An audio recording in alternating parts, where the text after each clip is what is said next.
memanggilku sebagai alat kerajaanmu. Betapa aku bersyukur padamu atas perbuatanmu.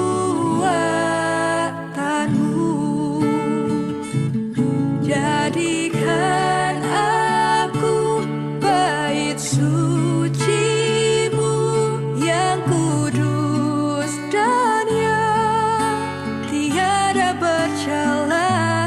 Jadikan aku mesbah doa-Mu bagi keselamatan bangsaku. Shalom, selamat pagi saudara-saudara yang saya kasihi di dalam Kristus. Senang sekali bisa berjumpa dengan semua saudara di pagi yang indah ini.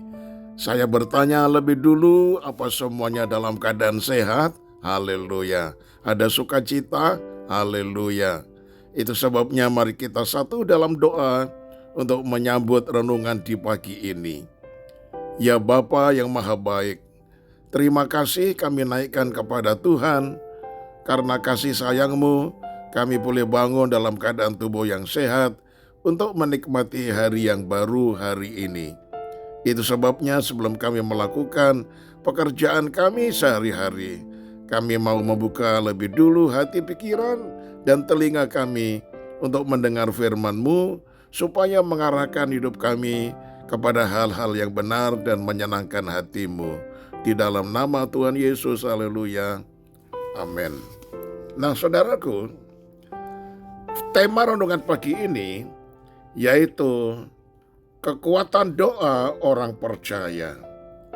Terambil dari Nehemia pasal 2 ayat yang keempat yang berbunyi demikian.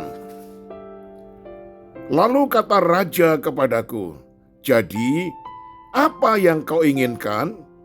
Maka aku berdoa kepada Allah semesta langit.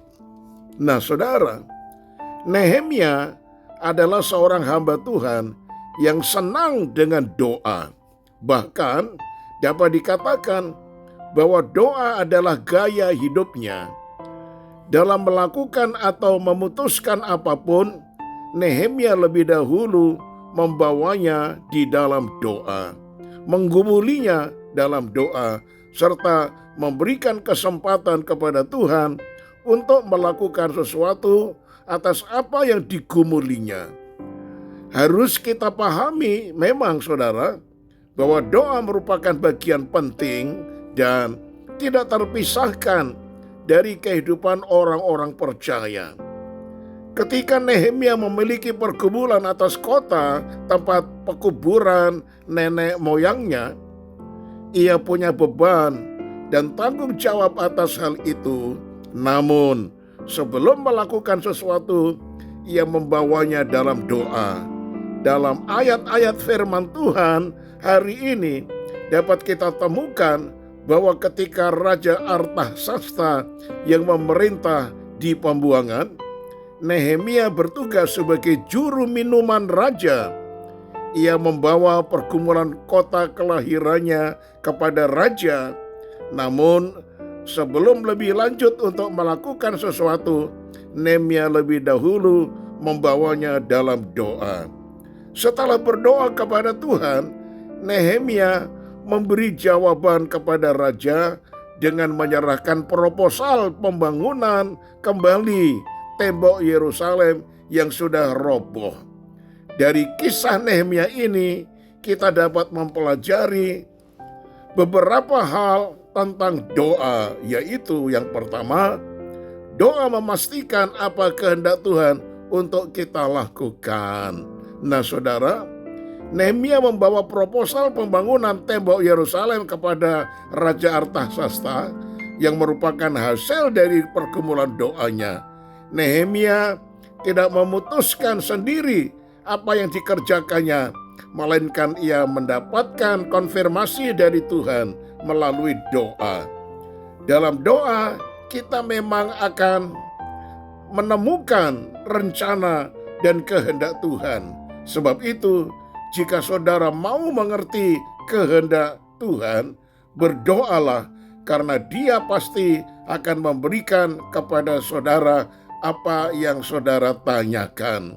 Yang kedua, doa memberikan kekuatan untuk sebuah keputusan yang kita ambil. Nehemia tidak melakukan keputusan atas pertimbangannya sebagai seorang petinggi yang memiliki kapasitas dan juga pola pikir yang hebat, melainkan ia menggumulinya di dalam doa. Dalam doa, Nehemia menemukan keputusan yang tepat untuk dikerjakan. Jika kita menghendaki agar apa yang kita putuskan dalam hidup ini berjalan dengan benar, biasakanlah membawanya dalam doa. Yang ketiga, saudara, doa melahirkan terobosan. Tidak dapat disangkal bahwa doa yang dinaikkan oleh Nehemia kepada Tuhan membawa dampak yang besar.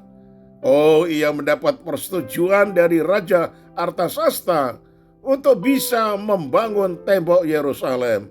Bahkan ia mendapat kelengkapan dalam menjalankan misi itu.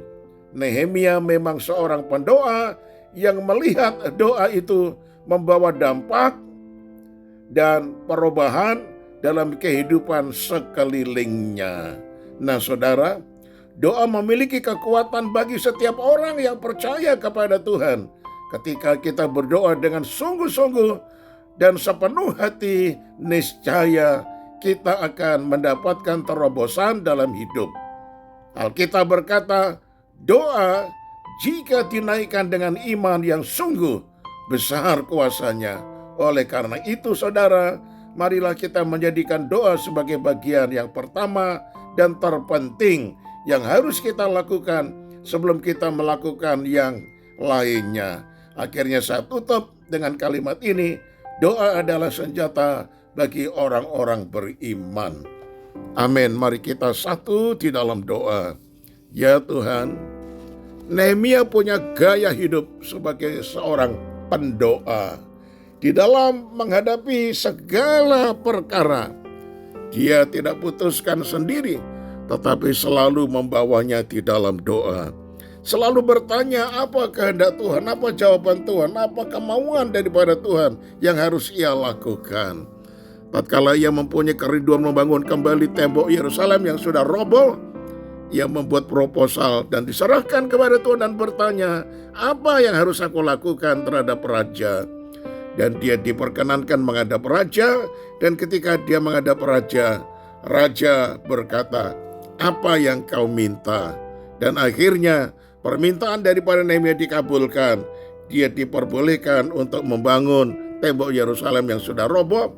Bahkan Raja Artasasta memberikan kelengkapan yang lain agar supaya perjalanan menuju ke Yerusalem dan dalam rangka membangun kembali tembok-tembok itu pada akhirnya berhasil dengan baik. Itulah satu contoh di hadapan kami, ya Tuhan.